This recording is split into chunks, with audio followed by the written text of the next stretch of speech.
ya bana nzambe ska le lobe te ya maka ngoyo ko banzemba bien toi le nazarien les assistes bana nzambe ska to lobaka ska to yebaka ska to pambola vraiment na bi des amis balé mais ngala yebeza ka 3w lenazarien.com.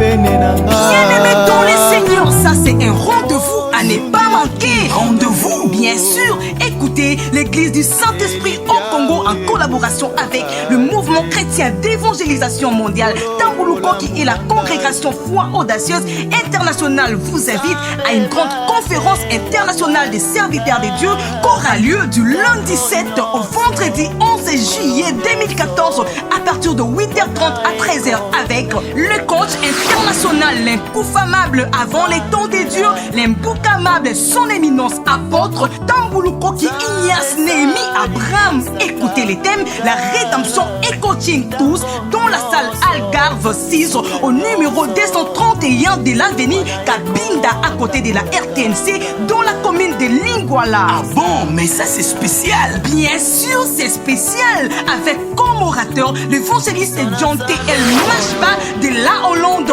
le révérend pasteur Claudio Ferro de l'Italie, Papa Kilani Pata de la RD Congo et lui-même son éminence apôtre Tambulukoki. Mais ce n'est pas tout. À la même période, Papa Wangaba organise des grandes campagnes d'évangélisation du 8 au 10 juillet 2014 au terrain Mbakana et du 12 au 14 juillet 2014 sur la direction Frigo entre les avenues Féchi et Lombo dans la commune d'Engaba, la capitale de l'évangile dans le monde, à partir de 15h30. À l'animation, le frère José Nzita, frère Mouta Kamoka, le frère Deningonde et les autres. Venez tous expérimenter la puissance de Jésus-Christ car il n'a pas changé, il est le même hier, aujourd'hui et éternellement cordial.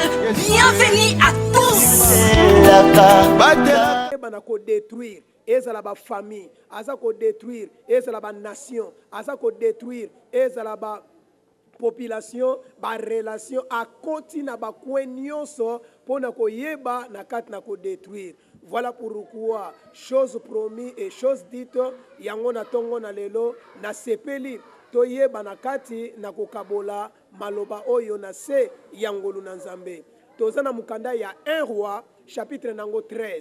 Toza ko kitana se place ko retrouver makambu nyonso oyo na koyeba na kati na koloba po Bible sengeli e répondre biso kolandisama na kati na makambu nyonso oyo toza koyeba na kati na komona pamba te okoki koyeba secret ya moyinite soki nzambe afungoli oyo ezali misu na yo te pe ayebi te na kati na kososolisa yo. La Bible nous dit mon peuple périt parce qu'il lui manque la connaissance. Tango bato bazo zanga boyebi ya maloba na nzambe, tango bato baza kozanga boyebi ya nzambe na bomoi na kati ba vina bango, c'est ce qui fait que bato bayeba na kati na kozala détruire na ba paramètres nyonso na kati bomoi na bango. Qui ne pleure pas aujourd'hui, que ça soit dans la société, que ça soit dans la vie humaine, quel que soit le lieu ou le milieu, tout le monde est en train de pleurer. Pourquoi? C'est parce que le diable est entré avec sa force pour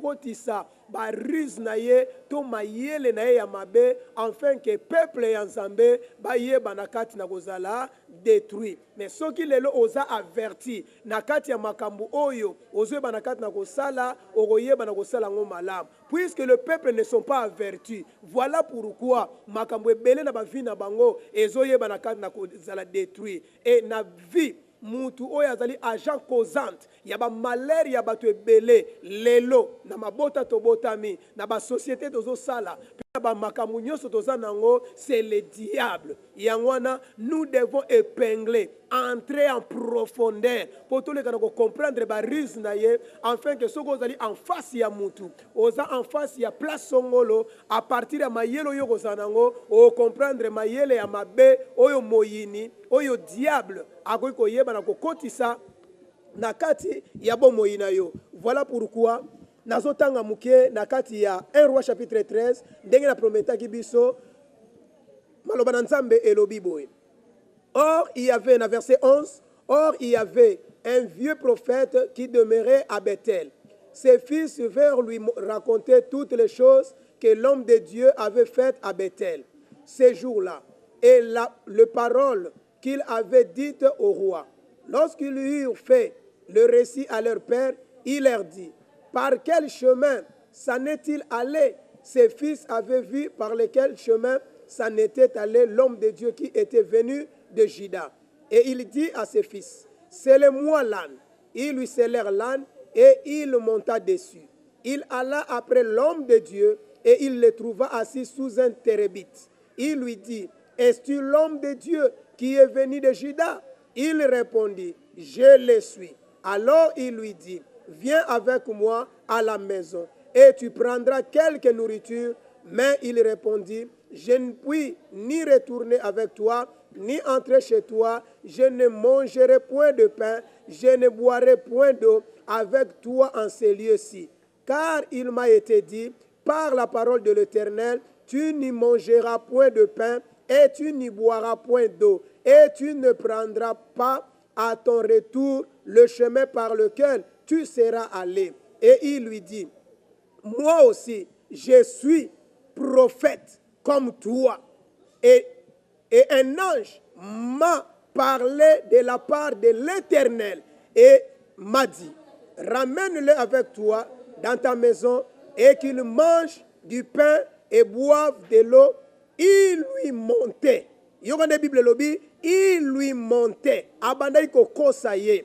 L'homme de Dieu retourna avec lui et il mangea du pain et but de l'eau dans sa maison. Comme il était assis à table, la parole de l'Éternel fut adressée au prophète qu'il avait ramené. Et il cria à l'homme de Dieu qui était venu du Juda. Ainsi parle l'Éternel, parce que tu as été rebelle à l'ordre de Dieu et que tu n'as pas observé le commandement que l'Éternel ton Dieu t'avait donné, parce que tu es retourné et que tu as mangé du pain et bu de l'eau dans le lieu dont il t'avait dit, tu ne mangeras point de pain et tu ne boiras point d'eau, ton cadavre n'entrera pas dans la sépulcre de tes pères. Amen. Nakanisi, wanesalaki lecture, oyo to uti kotanga, par rapport, ya makambu oyo, na promete potole karakati nako, solo lanango. Nalobaki tem na biso ezali, les ruses du diable. Le ruse du diable ezanine. Le ruse ezali, ba mayele, ya mabe. Oyo diable, aza koyeba na kosangisa, pona koyeba na kokosa, bomo ya moto. Yango baza kobenga le ruse. Mayele ya mabe. So ito zongi na kata jardin d'Eden. Oko remarqué que na kata jardin d'Eden, Nzambe apesaki commandement. Et pas ya Adam. Ayebisi ya lobi, biloko nyonso na kati elanga. Boko yeba na kati na kolia. Mais na oyetali nzete ya mabe na malam, boko kiko yeba na kolia mbuma wana te. Et tangu Adam soki ordre wana, moyini ayaki na sima pona koyeba na kokosa oyo ezalaki non pas mobile mais ayaki pa ya mwasi aye koyebisa ye est-ce que ezalaki penda réellement Nzambe mutu alobaki or ya yebi ke Nzambe alobaki mais aye na mayele ne ya mabe po aya koyebisa mwasi est-ce que réellement Nzambe penda mutu alobaki na bino soki bokolia mbuma oyo bokoyeba na kati na kokufa.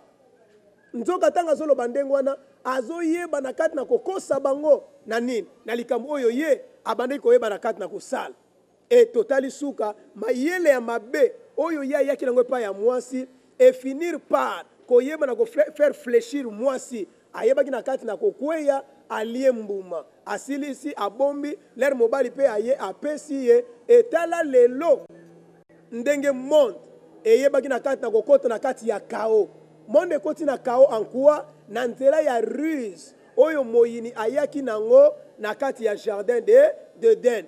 Depuis mukolo wana makambu échangea na kati ya mokili muto banaki kolia avec facilité nyonso ekomi avec difficulté pona nini c'est parce que le diable était entré na kati ya mayele ne ya mabe pona koyeba na ko détruire oyo ezali humanité mobimba. Babengi Adam et Ève bango nde bazali ba premier parent oyo na nzela na bango mabe eyebaki na kati na kokota pona destruction ya toute une génération oyo bakozala bakitani na bango.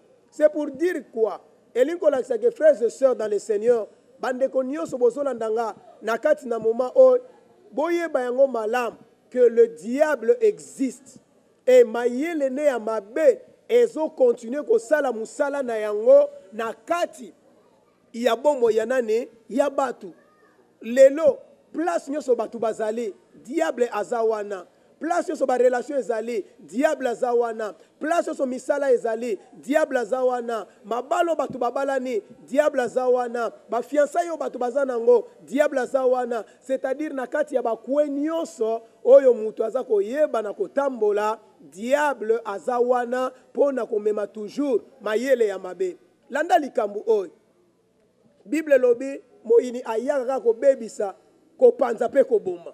Dona mayele ne ya mabe akoya nango kaka po akotisa kopanza, akotisa kobebisa, akotisa liwa na kati na bisika wana oyo ye azoba na kati na kokota. Bible lobi mon peuple périt parce qu'il lui manque la connaissance. Nzamba zana mayele ya malam oyezo mema avancement, oyezo mema progrès, oyezo mema réussite na kata vie ya bat. Mais na ngambu ya moyini azana ba ruse oyeza ba mayele ya mabe na tangu mutu azui yango na tangu akontiseli mutu ba ruse wana directement ata mutu azalaki malam ata mutu azalaki ndenge nini déstabilisation bala moko ekoyeba na kokota na kana ye na ndaku na ye na misala na ye epe mutu akoyeba na ko se retrouver na kati ya kao moko terrible. Na passage otiko tango il y avait un vieux prophète na un jeune prophète. Mais qu'est-ce qui s'est passé? Un jeune prophète azalaki bien averti et pas yanzam. Nzamba averti la lobi ke tinengo zawana. Mission azotinda yo. Nzelo zo bana kat na kokende. Okolia te, okomela pete, pe okozonga na nzela oyo yo, obandai koyeba na kat na kokende te. Okozongela na nzela mususu. Etala kaka sur le chemin moko wana ya ministère na kati ya parcours ya vie na ye ministériel akutanaki na vieux prophète ndenge na lobaki le diable est en train de nous poursuivre partout bisiko tosala nini tozoyeba na kati na kokote. Il ne te laissera jamais tranquille et il ne sera jamais content na bolamu na makambo ya bien oyo yo okoki kozala nango. Et qu'est-ce qu'il fait? Aïe na nzela un vieux prophète. Lokola jeune wana zaki prophète. Vieux wana pas zaki prophète. Bota la ruse ya diable place ezali. Vieux prophète aïe akuta une jeune prophète. Jeune prophète averti par l'esprit de Dieu na maloba nzambe komela kiye. Iye pe aïe alobi menga pe na sa prophète lokola yo. Ngai pe na yo kaka nzambe lokola yo. Mais kala makambo oyo e leki makambo ngai nayoki ko utepai na nzambe nzamba zo yebisanga ndenge nakutani na yo to yeba na kokende na ndako oyeba na kati na kozwa eloko akolia oyeba na kozwa eloko ya komela pe na sima na yango ozonga na yo kaka na nzela oyo oyaki et puis on continue o ezali nzela na yo. Pendant que vieux prophète azoyebise ndengwana le jeune prophète azalaki bien averti pe kaka na nini na nzambe wana. C'est pour dire que moyina koya kaka na nzela oyo sa wana akoya kaka na nzela libala na yo akoya kaka na nzela ministère na yo akoya kaka na nzela ba relation za nango akoya kaka na kati ya classe oyo zali akoya kaka na niveau oyo za nango akoya kaka na connaissance oyo za nango akoya kaka na élévation oyo za nango. C'est-à-dire dans tous les paramètres de la vie oyo yo za nango le diable y pénétrera toujours. Vous imaginez ce que Yesu Masia yeo azalaki nzambe azalaki 100% Dieu 100% homme, il n'avait aucun péché, 40 jours de prière oyo azalaki na kati ya désert, mais diabulu a mekiye toujours alandi ye tina niveau oyo ye ayebaki na kati na kozala. Et imaginez-vous, à combien plus forte raison, bisokutu ba misusu oyo. C'est pour nous dire que le risque du diable est au salamusala nango. Dans la makambo salami, jeune prophète ayoki. Au lieu ye, ale kanako sosola ke non, makambo oyo zo ebisa ngai. Eza ndenge moko tina makambo oyo nzamba sani ni, ayebisaki ngai. Bible dit que témoigne à deux personnes, likambo des vrai. Il a fallu yé, oyo vieux prophète à lobby, na oyo jeune prophète azwaki, il a fallu ma message on a mis balé, ezala ya kokokana. Mais le collègue qui kokana te, il a fallu comprendre directement que non, ça c'était les ruses du diable. Et ce que ma commis, on a remarqué que vieux prophète, titan aza ko yebisa jeune prophète wana na verset ototangi awa, na verset nango 18 ezolobake il lui montait. Donc abandaki ko kosaye kaka na kati ya maloba ya nzambe oyo yasali nini azalaki nango. Yaona ngina bisa ndeko mona kati na biso. Eza na ba relation yo zalaka nango. Eza na batu bokutana na bango. Eza na bandeko bozalaka na bango. Eza na balie musu bozalaka nango wana. Omona kaka basepelaka na yo. Omona kaka balingaka yo. Omona kaka bapesaka yo. Est-ce que yo somi posa question? Mutu oyo apesaka ngai na tina nini? Mutu oyo akangama na ngai po na nini? Yebaka ete sur la terre, à part le salut, tozwaka ngo ofele. Mais oyo etikali, bien aimé, eloko ya ofele ezalaka te. Kaka lobi konde tozwa ofele. Mais oyo etikali na se, il faut toujours payer le prix. Voilà pourquoi, risque ya diable. Eza komonisa manakate ba makam. O remarque que mutu wana apesaka yo. Nzoka na kata kopesa yo wana azana mayele moko boye ya mabe oyo partout le po ebike faiblesse a mutu ezana kata biloko bazo pesa e. Ba peso mbongo lelo, ba peso biloko lelo, ba osaliso lelo, ayebike azo benda yo. Bible bina mukanda ya proverbe, le présent corrompt le cœur. Biloko bazo pesa yo esimbaka motema. Du fait que azana bitu moko boye alingi atteindre na vie na yo, mais lokola ayebi ke non na modelo nazo kende na kozwaye te tika na banda kopesa ye siko kopesa zo peso wana e aveugle yo mbala moko e bomi makanisi no mbala moko ne sachant pas que tindenga za kopesa wana azo yeba na ko atteindre et loko moko alingi na suka aleka na kosala na kati ya vie na yo. C'est ça le risque du diable. Jeune prophète oyo ayoki oyo vieux prophète asali nini ayebisaki ye nzoko vieux prophète azobise ezaki makambo lukuta ezaki ya solote. C'est ça le diable. C'est ça le diable. Mais est-ce que batu mingi bayebaka likambo oyo? Est-ce que batu ebele ba comprenaka ba situation oyo? Batu lelo ba fandisa mina kati ya ba sentiment. La plupart des fois nos vies ya batu ebele na se ya moyo eza détruit na côté ya sentiment.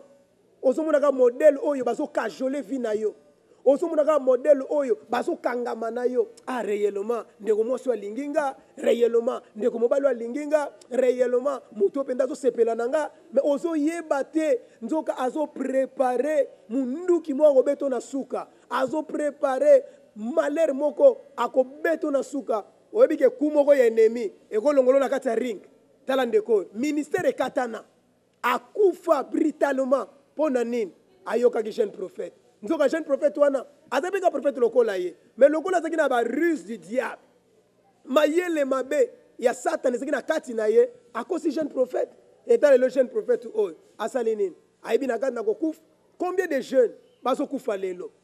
Combien de mabala ezo panzana lelo? Combien de batu na kata misala bazo détruire misala na bango lelo à cause ya nini? Kaka ya ba ruse oyo ezali ya nani? Ya ennemi. Mayele ya mabe wana ezo continue kosala musala nango na ndenge kosakana te. Moyina yebi ke azana tango moko mukie. Oyo ye il faut aluka pe amema batu na enfer. Akena na bango. Mais moyen nini oyo ye akoki ko utiliser pour que aye banakata ko na enfer, il faut utiliser nini? Le ruse du diable. Lelo batu mibale bakoki ko bana ko vanda place moko. Po bayeba nakata ko préparer tango sulibala na bango. Baza ba proposant balingani bango mibale, mais Bible lobi nini que les lits conjugales soient exemptés de toute souillure. Mais ce qu'on a dit le mabala ebele batumi bakomi ko sala libala avant que libala esalam. Ça c'est le risque du diable. Qu'est-ce qui prouve que ce qui ndeko wana ayebi nzoto na yo ndezo laksake akobala yo.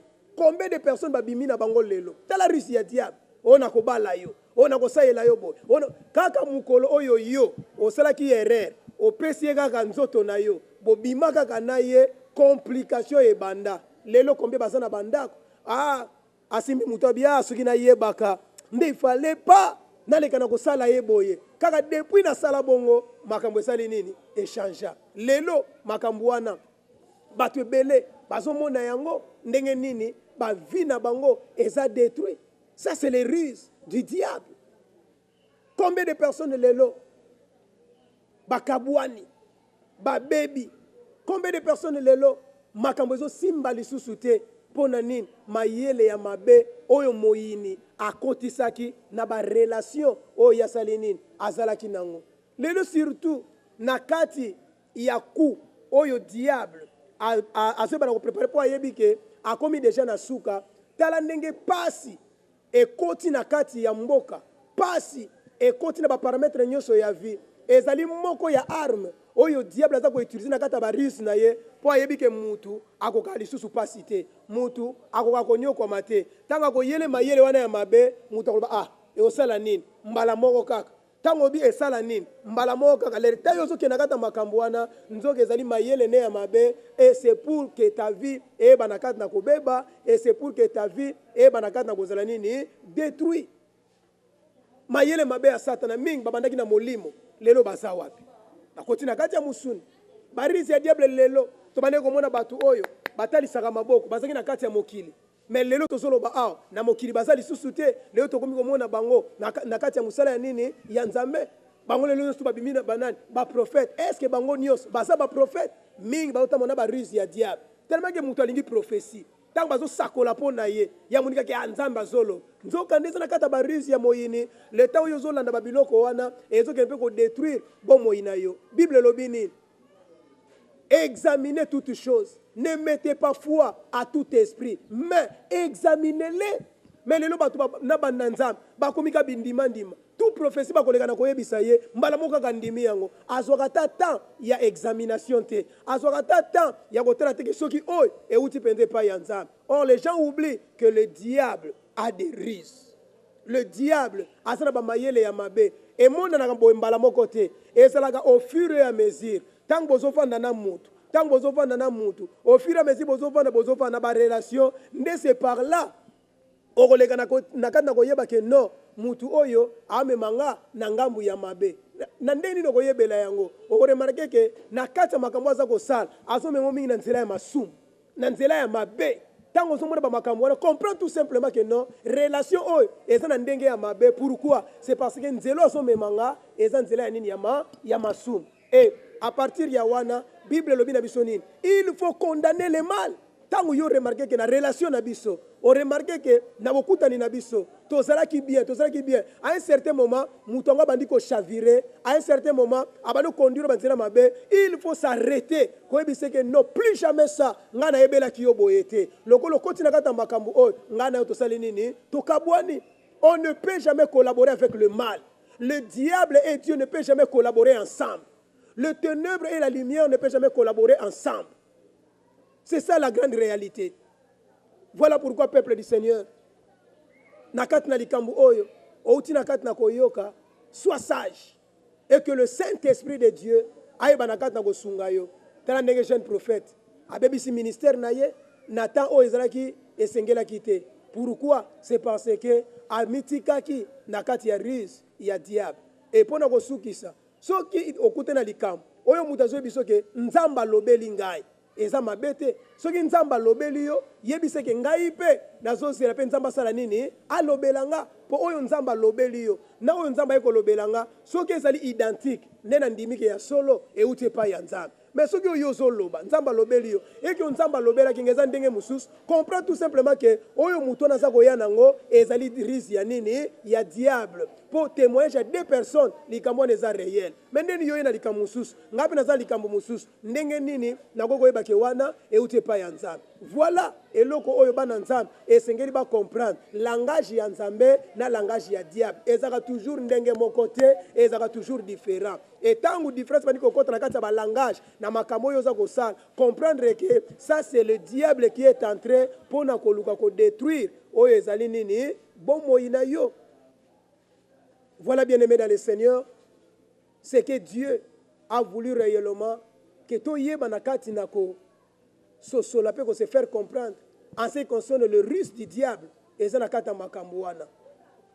Lelo bato ebele na kata musala oyo na kata mokili oyo bakufi avant le temps ba perdre ba bien na bango bazo regretter lelo que si je savais et yaka toujours na sima wana nini soki diable déjà asi akoti na barise na ye obandi koganga na sima soki na yebaka na nga na sala boye te soki na yebaka na nga na kangama na muto oyo te soki na yebaka na nga na kende nzelo oyo te soki na yebaka na nga na suka boye te. Voilà le ruse du diable. Bien aimé, sois averti à partir de ces messages et nzambe nanga ayeba na kofungola misu na yo ayeba na kofungola mayele na yo moyena oyo outi na koyoka na tongo na lelo. Nzamba lingi yo, nzamba lobeli yo, Bible biki eloko moko te ekoki koya na kata vi na yo sans que nzambe ayeba na kata ko avertir yo. Peut-être tinongo zawana, ozana ba relation, peut-être tinongo zawana, ozana libala, peut-être tinongo zawana, ozana fiancé ou ozana kata fiançailles,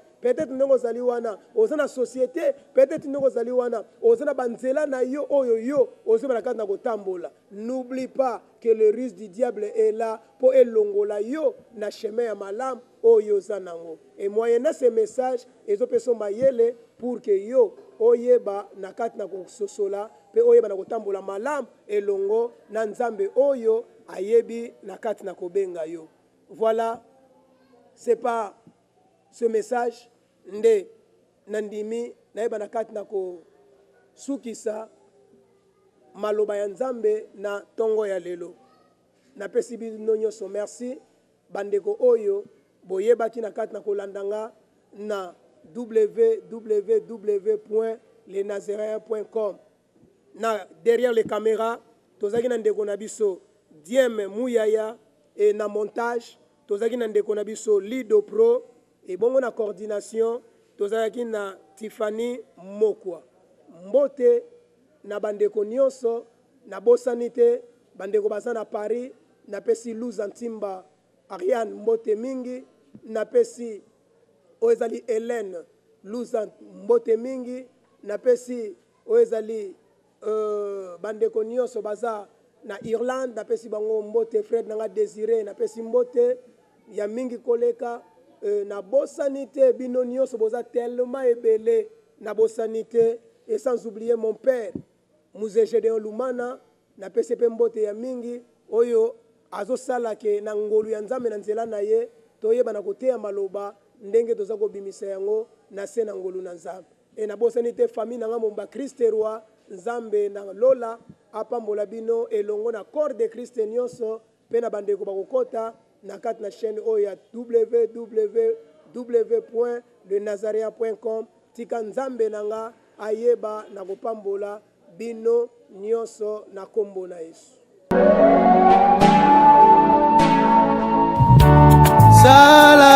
Bien-aimé dans le Seigneur, ça c'est un rendez-vous à ne pas manquer. Rendez-vous, bien sûr.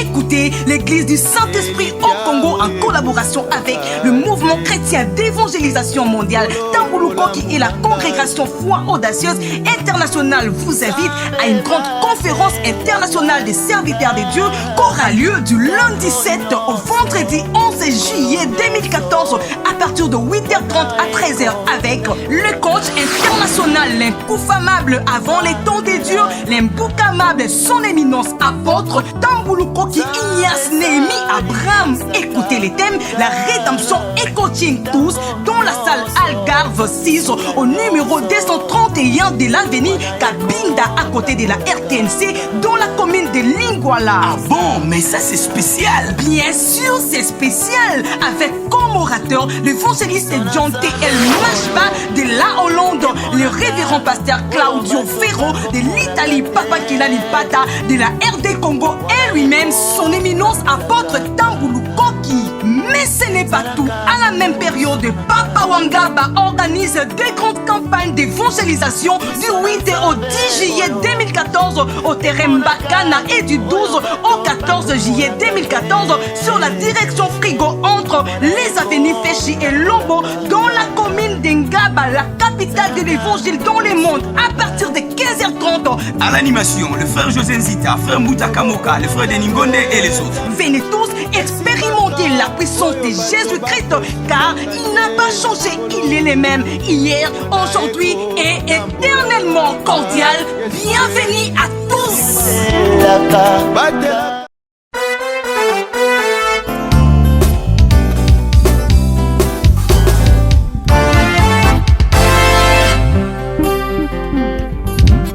Yesapangosi pinzoli na vinangai pia longoli bapota na motema elongia mawa ebongwani nesengo bato basutuki na sina komi sedwi mpona Yesu mpona Yesu Salomon l'homme sage avait déclaré ce qui est courbé ne peut se redresser.